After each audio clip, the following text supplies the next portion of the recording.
Hello YouTube, this is Magma Rhino, and right here I have something that I'm sure a lot of my fans have been waiting for quite some time. It is the review of the comparison of the Asus Transformer, which is all of my fingerprints over it, and the iPad, which has my dad's fingerprints all over it. I am doing this on the floor because on my desk it was too high and I couldn't get both of them in the shot. This is a really snug fit. So anyway, ignore the fact that they're both covered in fingerprints because they're touch screens. That's going to happen no matter what. iPad has some special gloss supposed to reduce it. As you can tell, no, it really doesn't. I mean, it might, but in the end, they're both going to get dirty. So first of all, this is the Asus Transformer. It is 0.5 inches thick, has a dual-core 1 GHz processor, has an array of ports here, a micro SD, mini HDMI out, 3.5mm headset jack. On the bottom, there's a 40-pin connector and 2 latches for the keyboard dock. And on this side, I don't know if you can see that, but there is a power button and then a volume rocker. Nothing along the top. On the front there is a 1.3 megapixel camera. On the back there is a 5 megapixel camera. The back here is a sort of bronze colored textured plastic.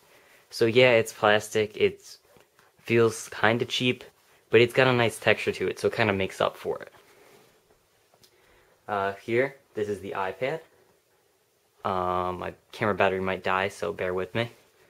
On the top there is the headphone jack, the power button, and on this, volume's on the other side.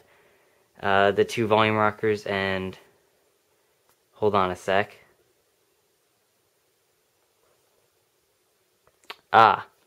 Yes, this is the headphone jack, and this is the switch to lock the screen orientation. I just confused myself there. And then on the bottom here is your home button. On the bottom you have, I'm not sure how many pins, I believe it's a 40-pin connector as well, but not quite sure. So, as you can tell, the iPad is meant to be viewed in portrait mode, and the Asus is meant for landscape mode. Asus is Android, this is iOS. So turning them on, you'll notice that they're a little bit different layout. This one has a simple slider. This one has a kind of a ring you drag to the outside. With the new iOS, you can get right to your camera by hitting that button. That's not, maybe that is the camera. No, it's not. I guess that's like a little photo wall you can do. I thought there was a way to get to your camera, maybe that's different. But anyway, there is an ice cream sandwich update coming for Android, which will basically enable the same thing. That's coming in about a month. Here is your home screen. They are very different layouts here. This one you have 5 screens. You start in the center as your home screen. Then you have 2 to the left and 2 to the right. Here you start almost all the way to the left, and you can keep adding pages. So if I wanted to move this one over, whoops, I can add it to a new page.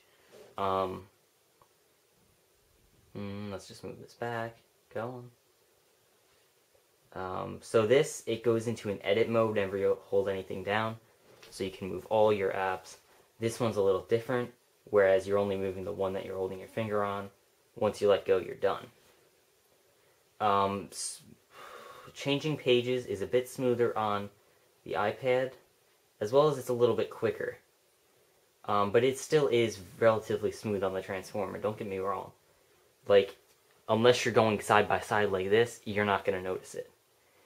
Flipping screens, let me just start off both the same. It's a bit quicker on the iPad. Let me see if I can get this. So I mean, it's like almost twice as quick, but actually it's not twice as quick. Anyway, my point is it is a bit more optimized for the user interface. Um, Here with the Android user interface though, you get these widgets that you can add to your screen, which some of them are actually even resizable.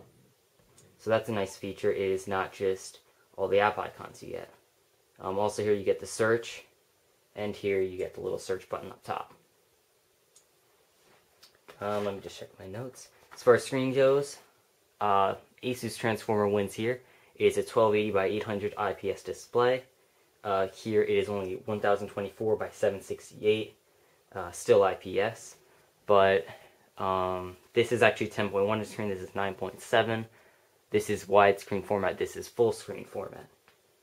So as you can see, they're coming from two like completely different ends of the spectrum, but they're still tablets. As far as thickness, 0.5 inches, 0.35 I believe, and this is also 1.3 pounds, 1.5 pounds. So the Asus Transformer is a little bit bulkier and heavier, but they kind of countered that by beveling the edges, as you can sort of see.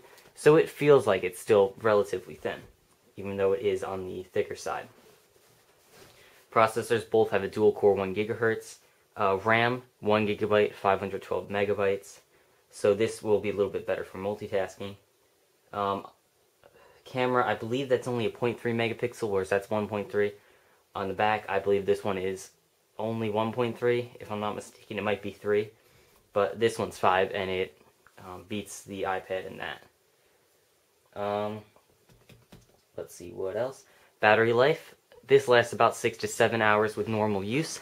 This one lasts about 7 to 8 hours of normal use on like similar brightness levels using Wi-Fi, stuff like that. Charging time. This charges on a 15-volt charger.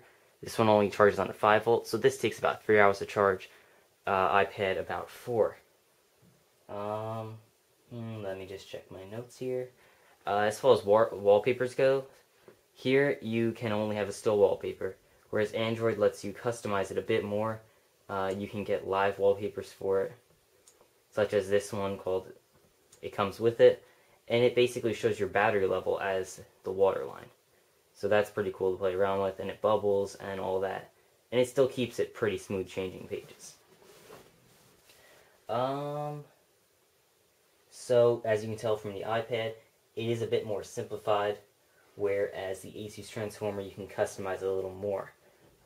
The more you customize it, and like the more CPU intensive things you put on there, obviously it's going to get a little bit laggier as you go. So this actually has more features. On the home screen, you hold down your finger, you can go to this, you can access your widgets, your apps, your wallpapers, which I'm just going to change back real quick, and other stuff. You also get the search, the voice search, the app drawer, and then this plus sign, which is the same thing as holding your finger. With the iPad, you don't get that. All you get is this little search. If you slide over, you get all the pages. You do get folders, which aren't available yet for Android. They should be coming soon. And you do get a dock, so it's the same no matter what page you're on. That is a nice feature. It does take up a little bit more space, less space for apps on that page. And it also has a little indicator thingy on the bottom. As far as status bar goes, this one's a bit bigger on the bottom. This one's a little smaller along the top. This one, to show the battery percentage, you actually have to tap it. Goes to this, gives you your notifications too. Tap again, it gives you some quick settings in case you want to change them. Whereas the iPad, I think it has a pull down notification, which Android has been quite a hypocrite, or not Android, Apple has been a hypocrite. I'm just going to say this. They've claimed Android's copying all their stuff, and here this is an Android innovation, and they just blatantly took it. So, I'm not saying that either one's stealing each other's ideas. I'm just saying they definitely stole Android's there. I'm sure Android might have stolen Apple's, but blah blah blah, I'm not getting into that. As far as like sensitivity goes, both are really sensitive, and you barely have to touch your finger to the screen for them to move. The glass is smooth on both. It's very equal. The keyboards, this is actually not the default keyboard. Android is open source, which means you can change what you want.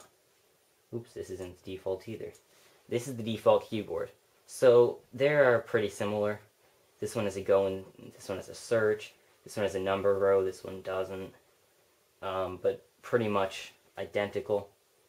But like I said, it's open source, so if you want to download new stuff and change it, with Android you can do that. With this you can't.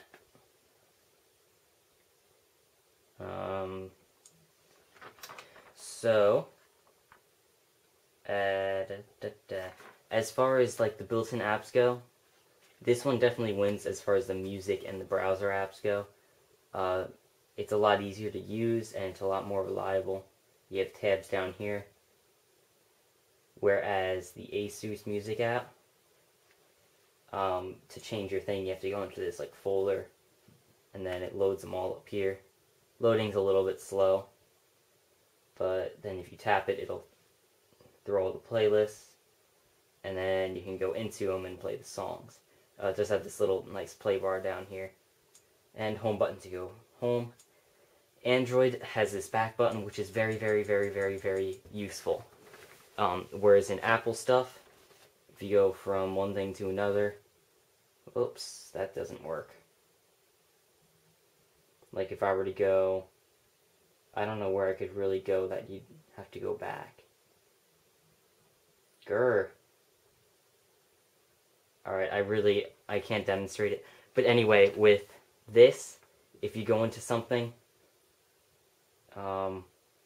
here, it has to have a back button for you.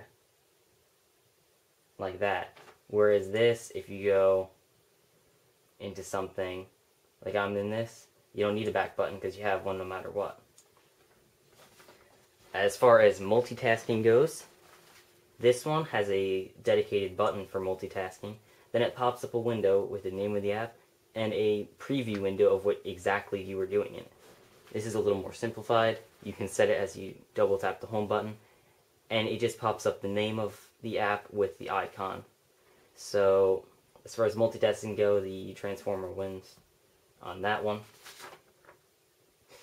As far as the browser goes, this has a Safari browser, this has a general Android browser. I do like the experience on Android quite a bit better, just because of the way the tabs are set up. The tabs are all up here on the top row, then you got your bottom row with your navigation stuff. This does it a little differently. I believe tabs are here, and you can close out a tab. I'm not gonna, because that's my dad's stuff. But then you can add new ones by doing this, and it automatically brings you to the search. With this, you add a new page, and it opens up to your home page. Flash content, oops. Flash content works on the Asus Transformer. Yeah, here's another thing. If it ever can be opened in two separate things, it gives you a choice right here. So it'd be like, okay, use it in my browser all the time. iPad, you never really need the choice for that. YouTube. So as you can see here, Flash is playing. You're probably noticing that it isn't extremely smooth as soon as it starts up, but it does get smoother as it progresses. Here, this is like the desktop version of it. So this might play just because it... Oh my fucking god, what's going on today, guys? Sorry about that. This plays because it's in the mobile version, except it doesn't do normal Flash content as the Asus Transformer does, is my point.